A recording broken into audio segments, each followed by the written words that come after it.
아멘.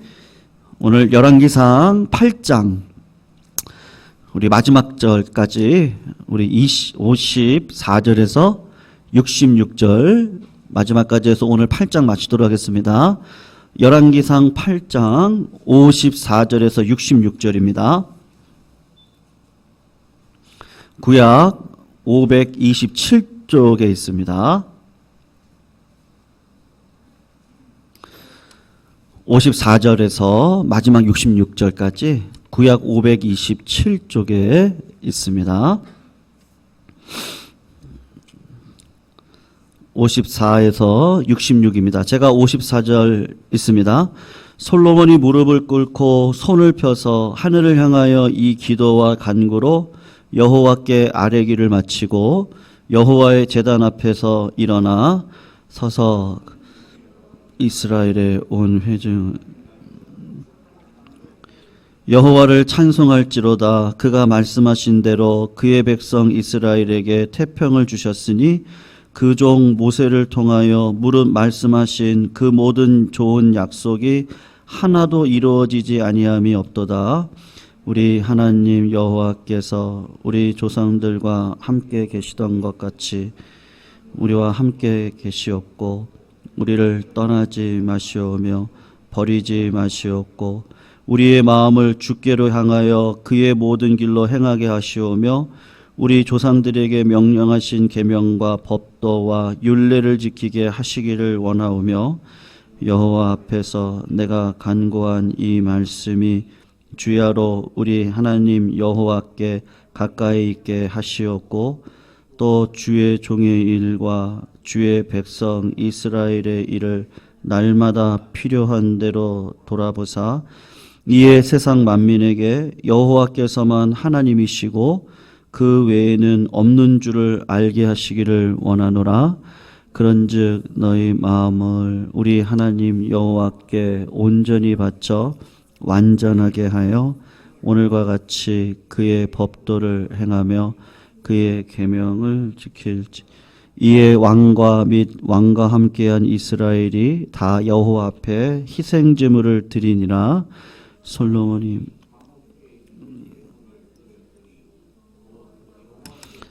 소가 22,000마리요 양이 12만 마리라. 이와 같이 왕과 모든 이스라엘 자손이 여호와의 성전의 봉헌식을 행하였는데 그날의 왕이 여호와의 성전 앞들 가운데를 거룩히 구별하고 거기서 번제와 소제와 감사제물의 기름을 드렸으니 이는 여호와의 앞 놋제단이 작으므로 번제물과 소제물과 화목제의 기름을 다 용납할 수 없음이라. 그때에 솔로몬 7일과 7일 도합 여호와 앞에서 절기로 지켰는데 하맛 어기에서부터 애굽 강까지 온 이스라엘의 큰 회중이 모여 그와 함께 같이 읽습니다. 8째 날에 솔로몬이 백성을 돌려보내매 백성이 왕을 위하여 축복하고 자기 장막으로 돌아가는데 여호와께서 다윗과 그의 백성 이스라엘에게 베푸신 모든 은혜로 말미암아 기뻐하며 마음에 즐거워하였더라. 아멘. 여러분 오늘 이렇게 본문을 보시면 백성들을 위해서 우리가 지난 수요일 날 중보기도를 했던 솔로몬의 모습을 보았고 이제 백성들에게 기도가 끝나고 난 다음에 왕으로서 축복과 권면의 말을 하고 있는 장면이 오늘 54절 이후로부터 나오는 내용입니다. 오늘 말씀을 통해서 우리가 복된 인생을 살기를 원하잖아요. 그래서 복이라고 하는 것이 무엇인지 많은 사람들이 형통과 복을 간구하면서 살아가는데 하나님께서 우리들에게 얘기하는 복이 무엇이며 또 그 복을 지속적으로 흘려보낼 수 있는 도구로서의 삶을 어떻게 살아가야 되는지에 대해서 오늘 본문 말씀이 그림자처럼요. 그러니까 본체는 신약에 가면 드러나는데요. 오늘 솔로몬을 통해서 그림자처럼 드러나고 있는 모습을 우리가 볼 수가 있습니다. 한 가지 꼭 기억을 하셔야 될 것이 있는데, 아브라함에 대해서 한번 먼저 이야기를 하고 지나가야 될 것 같아요. 여러분, 창세기 12장을 보면 하나님께서 아브라함에게 너는 너의 본토 친척 내 아비집을 떠나서 내가 내게 지시할 땅으로 가라. 그 땅이 가나안 땅이었습니다. 알고 보니까. 그러면서 하나님께서 주신 약속이 뭐냐 하면 너는 복의 근원이 되어라 라고 이야기를 했습니다. 여러분, 아브라함을 하나님께서 뭐라고 규정을 하셨느냐 하면 네가 복의 기준이다 라고 이야기를 하셨습니다. 또 다른 말로 이야기하면 아브라함 너가 복의 그 자체다, 그렇게 이야기를 했습니다. 그래서 많은 사람들이 복을 얻으려면 누구랑 관계를 잘해야 되는 거예요? 아브라함하고 관계를 잘 해야 됩니다.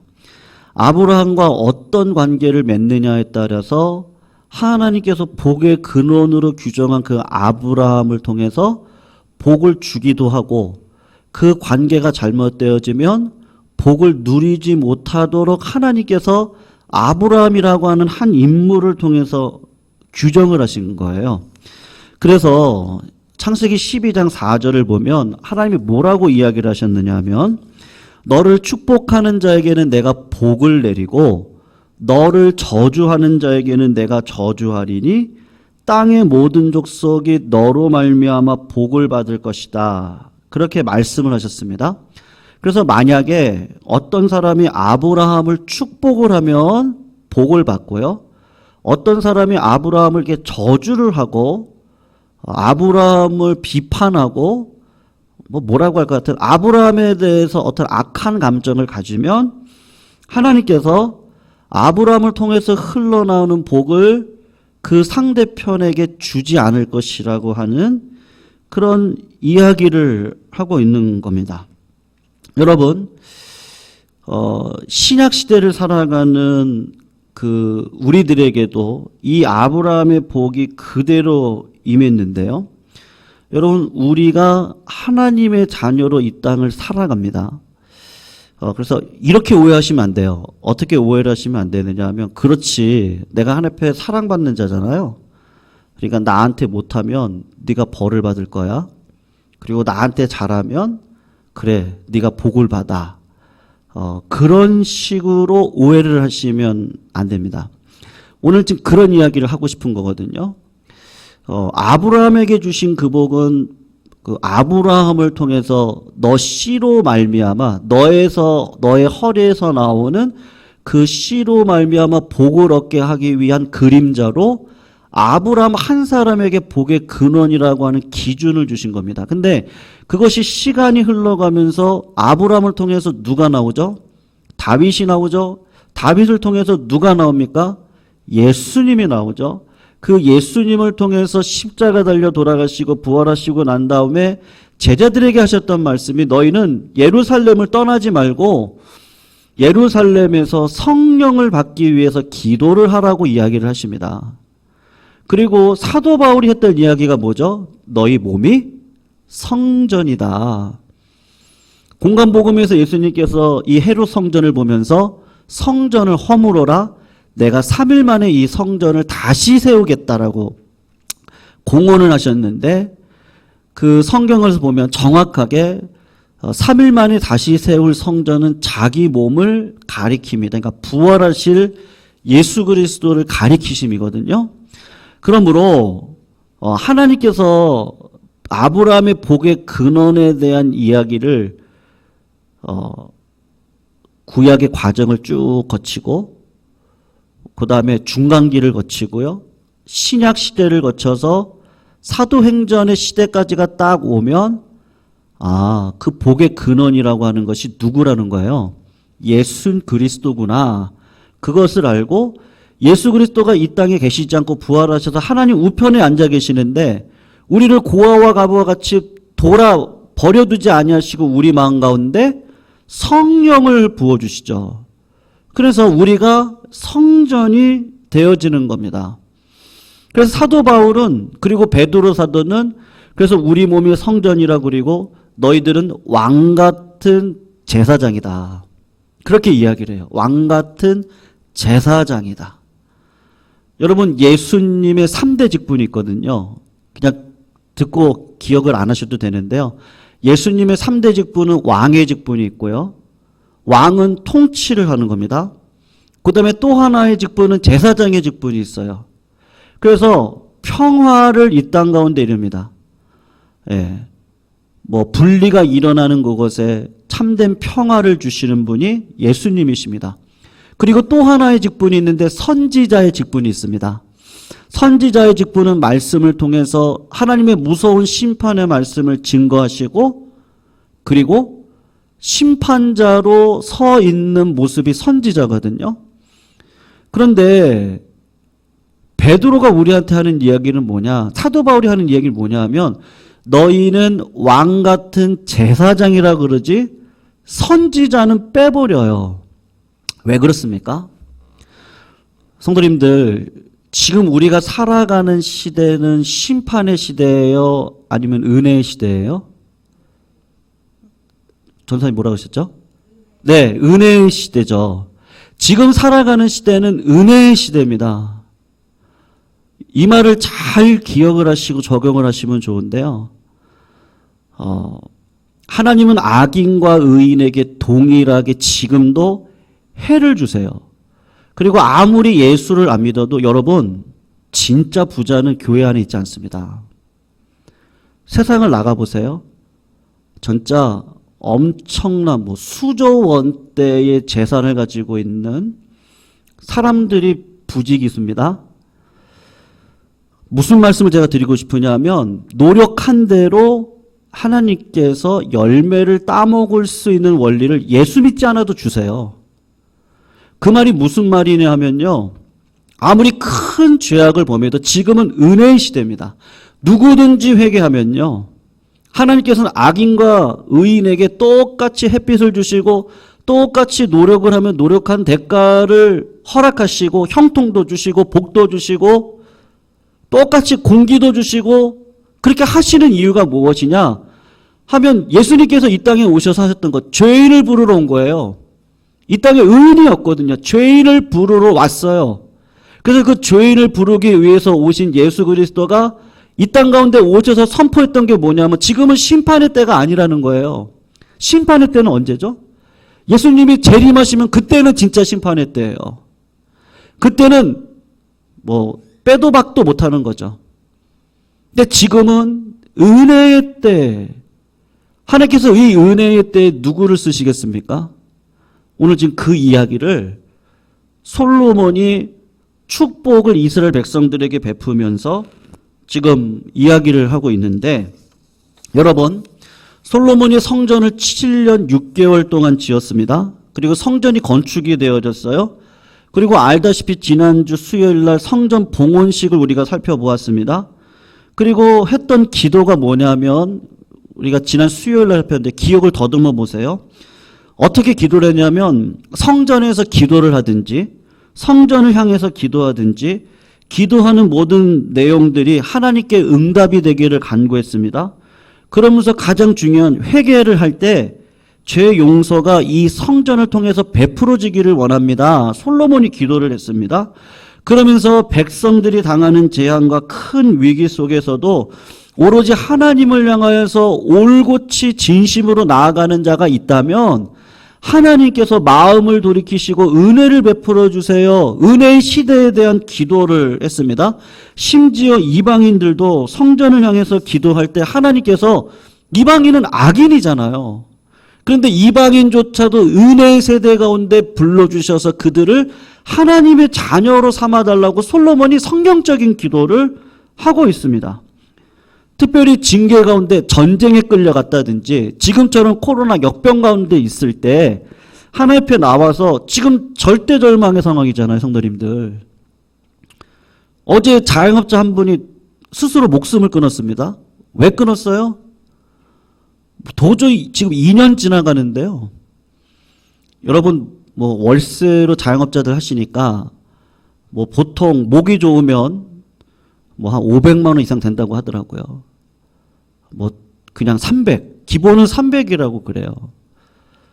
월세 300 내고 뭐 이것저것 다 하다 보면 남는 것도 없는데 거기다가 코로나가 재정적인 위기를 만들고 또 5차 대유행으로 또 이러니까 아니 얼마나 절대절망이면 목숨을 끊을까. 제가 경험해보지 않아서 모르겠지만 이거는 위기다. 그런데 그런 상황에서도 하나님 앞에 나와서 기도를 하면 하나님께서 회개하는 심령들을 통해서 역병도 물러가게 해달라고 그렇게 기도를 하고 있습니다. 그러니까 솔로몬이 생각하는 이 성전의 의미는 무엇이냐 하면 하나님의 긍휼이 담겨져 있는 것이고 하나님의 은혜가 있는 것이에요. 그래서 누구든지 진심으로 와서 하나님 앞에 기도를 하면 이 자리는요, 위로를 받는 자리예요. 아버지 품속으로 들어가는 자리입니다. 그러니까 하나님과 함께 있는 것을 상징적으로 보여주는 것이 이 성전인 것이죠. 이스라엘 백성들의 가장 큰 축복이 뭐예요? 그 성전이 민족적인 땅 안에 들어가 있다는 거예요. 그래서 신명기 33장 29절을 보면 이스라엘이여 너는 행복한 사람이다.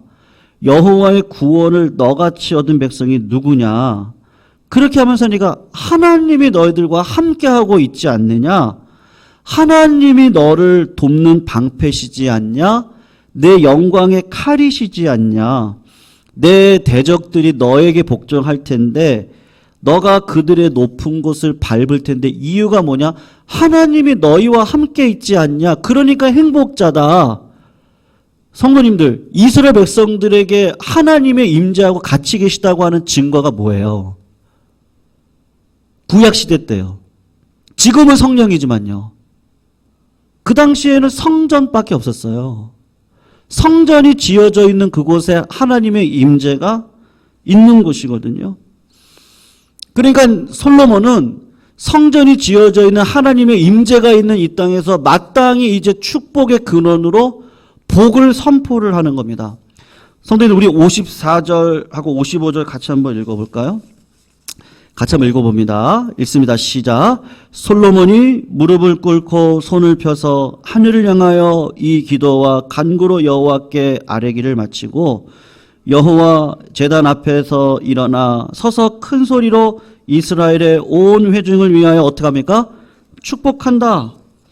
여러분, 축복의 내용이 뭐죠? 우리 57절도 한번 읽어볼까요? 57절 있습니다. 시작. 우리 하나님 여호와께서 우리 조상들과 함께 계시던 것 같이 우리와 함께 계시옵고 우리를 떠나지 마시오며 버리지 마시옵고. 여러분, 솔로몬의 최고의 축복은 뭡니까? 무엇을? 우리나라가 강국이 되게 해주세요. 우리나라가 부자가 되게 해주세요. 우리 자녀들이 잘 되게 해주세요. 이거는 다 따놓은 당상 아니에요? 복의 근원인 하나님이 이스라엘 백성들과 함께 있는데 그까짓 건 아무것도 아니죠. 하나님이 내 아버지인데 먹을 거, 입을 거, 마실 거 다 챙겨주실 건데요. 그러니까 지금 솔로몬이 진짜 복의 근원 하나님이 이 땅을 떠나지 말게 해달라고, 그것이 복의 진짜 내용이라고 솔로몬이 이야기를 하고 있습니다. 여러분, 이스라엘 백성들의 복의 상징이었던 솔로몬의 성전에서 하나님의 영광이 동쪽문으로 떠난 적이 있었습니다. 그때부터 이스라엘 백성들은 저주받은 백성이 되어져서 어떻게 됐습니까? 예루살렘 성이 파괴가 되고 솔로몬 성전이 불타고 이스라엘 백성들은 포로로 끌려갔습니다. 하나님이 떠나면 이스라엘 백성들이 누리고 있는 모든 복은 순식간에 상실이 되어집니다. 그래서 솔로몬이 이스라엘 백성들을 축복하면서 하나님이 우리와 함께 계시고 우리를 떠나지 마시고 우리를 버리지 말게 해 주십시오. 하나님, 이스라엘 백성들을 잘 살게 해주세요. 집안이 잘 되게 해주세요. 자손들이 출세하게 해주세요. 성공하게 해주세요. 그것을 기도하지 않고 하나님 떠나지 말아달라고 그렇게 기도하고 있는데 그게 진정한 복이죠. 여러분, 요한 3서 1장 2절인데요. 우리 조용기 목사님께서 자주 언급하셨던 말씀. 내 사랑하는 자요, 내 영혼이 잘된 같이 범사가 잘되고 강건하기를 내가 간구한다. 여러분, 여기서 우선은 뭐죠? 영혼과 범사와 건강이 있으면 뭐가 첫 번째예요? 영혼이에요, 영혼이요. 네, 영혼입니다. 우리 몸이 아프면요, 어떻습니까? 생각하기도 싫죠. 뭘 이렇게 집중해서 일을 하는 것도 쉽지 않고, 예, 마음의 근심이랄까. 근데 그 몸이 왜 아플까? 그러면, 스트레스예요. 다 스트레스라고 이야기를 합니다. 모든 병의 근원이 다 스트레스에서 온다고. 그럼 그 스트레스를 이길 수 있는 방법이 무엇일까? 약간의 스트레스는 도움이 되는데 위중한 스트레스는 우리 몸을 누르잖아요. 그러니까 하나님께서 주시는 평안이 내 마음 가운데 있어야 되는데, 여러분, 그게 무엇이겠습니까? 결국은 영혼이 범사에 잘 돼야 되는 것 아니겠습니까? 여러분, 영혼이 잘 될 수 있는 방법이 뭐죠? 그것은 다른 것이 아니고 로마서 8장 1절 2절인데 제가 한번 읽습니다. 그러므로 이제 그리스도 예수 안에 있는 자에게는 결코 정죄함이 없나니 이는 그리스도 예수 안에 있는 생명의 성령의 법이 죄와 사망의 법에서 너를 해방하였습니다. 우리가 근심하는 이유, 우리가 두려워하는 이유, 우리가 떠는 이유는 죄로 인한 증상들로 인해서 전쟁이 온다든지요, 코로나 역병이 돈다든지, 경제적인 어려움이 찾아오는 그 이유들은 다 무엇이에요? 인간적인 어떤 이기적인 마음에서 오는 것들이잖아요. 그런 죄의 증상들로 인해서 평안이 없는데 예수 믿고 나니까요, 하나님께서 우리들에게 주시는 참된 평안, 죄를 이기신 예수가 나와 함께 하신다고 하는 그 은혜가 내 심령 가운데 확신으로 오는 것이죠. 여러분, 그래서 아브라함을 부르실 때 복에 대한 정의를 이렇게 얘기했는데요. 내가 너로 큰 민족을 이루고 내게 복을 주어 내 이름을 창대하게 하리니 너가 복의 근원이 되라. 복이 될지로다. 복을 주시는 분은 하나님이죠. 내가 아브라함 너에게 창대하게 할 것이니까 너는 복이 되어라. 아브라함 자체로는 복이 될 수 없는데 하나님이 그렇게 하시겠다는 거잖아요. 그러니까 아브라함도 아무것도 아니고요, 저도 아무것도 아니고 우리 성도님들도 정말 마른 막대기입니다. 근데 그것이 모세의 손에 들려지면 출애굽기에 나와 있는 그 표현이 있는데요, 그 지팡이가 하나님의 지팡이래요. 그 하나님의 지팡이가 올려지니까, 모세의 손에 올려지니까 홍해가 갈라져요. 그 하나님의 지팡이가 모세를 통해서 말씀대로 치니까 반석이 갈라지면서 물이 나옵니다. 아브라함이 75세에 무슨 아기를 낳을 수 있겠습니까? 근데 하나님이 붙드시니까 25년 만에 이삭이라고 하는 아들을 낳게 하시고, 이삭을 통해서 다윗의 자손을 통해서 예수 그리스도가 나오는 은혜를 주시는 것 아니겠습니까? 그러니까 아브라함에게 너는 두려워하지 말아라.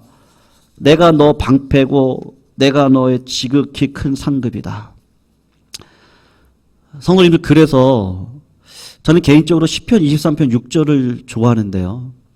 하나님의 선하심과 인자심이 반드시 나를 따르리니 내가 여호와의 집에 영원히 거하겠다.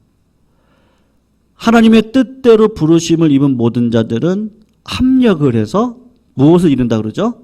선을 이룬다. 사랑하는 성도님들, 하나님이 성도님들과 함께 하십니다. 믿으십니까? 네, 하나님이 함께 하시죠. 하나님이 함께 하시는 그 자리 가운데 하나님의 복의 근원으로 살아갈 수 있도록 우리를 불러주셨다고 하는 그 은혜 가운데 오늘도 감사하실 수 있기를 부탁드립니다. 그렇다면요, 그 복을 지속적으로 증거하는 삶을 살아야 될 거 아니겠습니까? 여러분, 그렇게 살아가기 위해서 솔로몬이 기도하는 내용이 있거든요. 58절에서 61절입니다. 우리 같이 한번 볼게요. 58절에서 61절 같이 한번 읽어봅니다. 시작.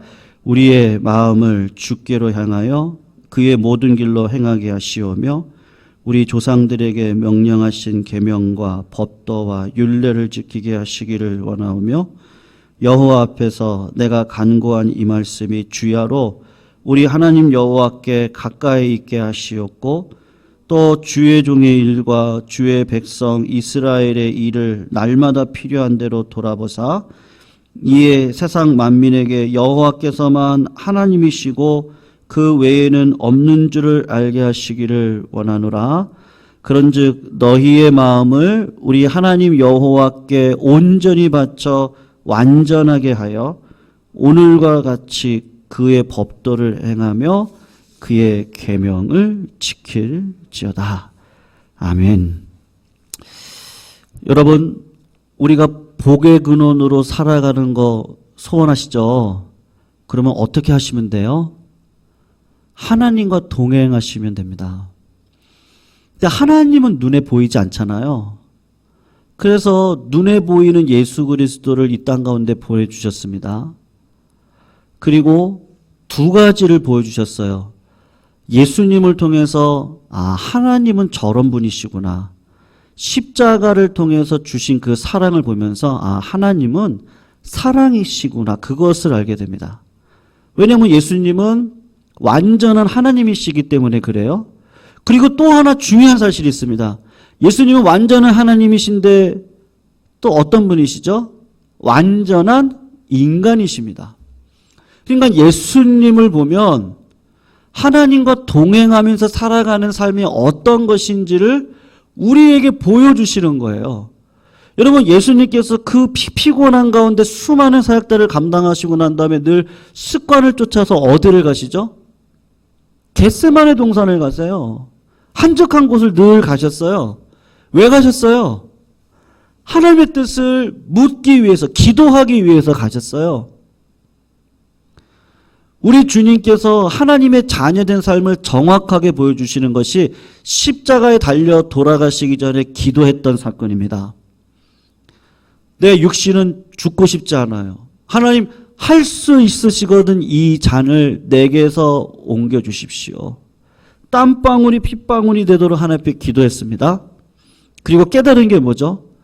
하나님은 나를 통해 십자가에 달려 온갖 저주를 예수님께 다 퍼부어 드리고 대신 우리를 살리시겠다고 하는 것이 하나님의 뜻이었습니다. 그래서 주님은 하나님의 뜻에 순종해서 자기 십자가를 지고 하나님께서 원하신 뜻을 완성하셨습니다. 성도님들, 우리 주변에 좋은 신앙을 가지고 계신 분들이 많으십니다. 근데 무시하라는 얘기는 아니고요. 그분이 진리는 아닙니다. 네, 그게 중요합니다. 여러분, 제가 진리가 아닙니다. 아무리 훌륭하신 목사님이라 그래도요, 그분이 진리가 아니에요. 그분도 제자고, 저도 제자고, 성도님들도 제자이십니다. 그 훌륭하신 목사님들도 날마다 놓치지 마셔야 되는 게 주님을 바라봐야 됩니다. 저도 죄인이기 때문에 날마다 주님을 바라보지 않으면 안 됩니다. 우리 성도님들도 기준이 어떤 좋으신 분이 기준이 아니에요. 물론 멘토가 필요 없다는 얘기가 아닙니다. 그럼에도 불구하고 우리의 기준은, 우리의 성숙의 기준, 우리가 나아가야 될 기준, 우리가 끝까지 쫓아야 될 기준은 어디예요? 예수님이에요. 우린 자꾸 그것을 놓쳐요. 주님께서 말씀하시는 걸 끝까지 경청하셔야 되는데요. 여러분, 왜 많은 교회들이, 제가 미국에서 유학하던 시절에 한 교회가 두 교회가 합쳤거든요. 그래서 미국에서 한 300명 교회는요, 한국에서 3,000명 교회하고 똑같습니다. 이민 목회가 상당히 어렵습니다. 그래서 교회가 한 1,000명이 됐어요. 두 교회가 합쳐서요. 그러니까 메머드급 교회가 됐어요. 그런데요, 3개월도 되지 않아가지고 50명만 남았습니다. 왜 그렇게 됐는지 아세요? 네. 교회를 한번 이뤄보겠다고 했는데 교회를 이루는 게 목적이었지, 큰 교회가 되는 게 목적이었지, 그 안에 있는 구성원들이 예수님을 바라보지 않고, 여러분 두 교회가 합쳤으니까 뭐 인간 죄인들이 모이는 곳이 교회니까요. 그 사이에도 얼마나 많은 알력들이 있었겠어요. 자리 다툼이 있었겠습니까? 네. 그러니까 훌륭하신 목사님이셨거든요. 근데 3개월 지나가지고 50명 남더라고요. 한국에서 어떤 교회는 300명이 목표예요. 어떤 교회는요. 교회가 300명이 목표입니다. 교회가 아름다운 교회 건축하는 게 목적이에요. 그리고 난 다음에는요, 이상하게 그때부터 꼭 싸움이 일어나요. 왜 그렇죠? 목적이 딱 그거예요. 다른 교회와 비교했을 때 더 아름다운 건물, 다른 교회와 비교했을 때 더 많은 성도. 목회자로 왜 그런 마음이 없겠어요? 왜 부흥하고 싶은 마음이 없겠습니까? 근데 생명은 하나님이 주시는 거고, 오늘도 내가 걸어가야 될 기준은 예수님이죠. 그 예수님이 오셔서 우리들에게 보여주셨던 모본이 뭐예요? 마귀를 어떻게 이기셨습니까? 말씀으로 이기셨어요. 그럼 우리도 말씀을 붙들으셔야 돼요. 예수님께서 걸어가셨던 길은 어떤 길입니까? 내 뜻을 쫓지 않고 하나님의 뜻을 죽기까지 쫓으셨습니다. 예수님은 어떤 삶을 살아가셨습니까? 늘 미명이면 습관을 따라 하나님 앞에 나와서 늘 묻는 기도의 자리에 서 계셨습니다. 주님이 완전한 하나님으로 하나님의 사랑을, 십자가의 사랑을 통해서 보여주셨고, 완전한 인간으로 오셔서 인간으로서 하나님 자녀를 살아가는 표본을 십자가의 순종을 통해서 하나님의 말씀에 끝까지 순종해 걸어가는 그 자리까지 걸어가는데요. 여러분, 이 일을 언제까지 하셔야 돼요? 하나님 나를 부르시는 날까지. 내 기준은 누구예요? 예수님이에요. 빛 대신 예수 그리스도 앞에 하루라도 가까이 가지 않으면 어느 순간 내 안에 있는 어둠이 세력을 차지하죠. 세력을 차지하면 은혜가 못 들어옵니다. 그러면 어느 순간 껍질만 남아있는 신앙인으로 살아가다 보면 여러분 그 인생이 어떻게 될까? 여러분 그 사람이 누구였습니까? 사울이었죠. 사울처럼 은혜 받은 사람이 어디 있습니까? 다윗은 고난의 연속의 삶을 살아갔는데 사울은요, 아주 좋은 군사들 다 붙여주셨죠. 사무엘이라고 하는 위대한 사사도 붙여주셨죠. 다윗이라고 하는 아주 좋은 걸출한 믿음의 용사도 붙여주셨죠. 아들 중에 믿음의 아들 요나단도 있었어요. 근데 끝까지 하나님의 뜻과 내 뜻이 부딪힐 때는 꼭 어떻게 했어요? 사울은요, 꼭 자기 뜻을 쫓았죠. 여러분 다윗은요 아니잖아요. 다윗도 실수가 있습니다. 뭐 앞으로 사무엘상 우리가 계속 이제 살펴보면서 볼 텐데요. 다윗도 똑같은 인간인데 결정적인 차이점이 뭐죠? 둘 다 죄인이에요. 다윗은 의인이어서 하나님께서 저렇게 마음에 합한 자로 쓰신 게 아니고 둘 다 죄인인데 한 사람의 마음 가운데는 하나님을 두려워할 줄 아는 마음을 가지고 살아갔던 자였고, 한 사람은 신기하게도 자기가 신이 되어서 살아갔던 사람이었을 뿐입니다.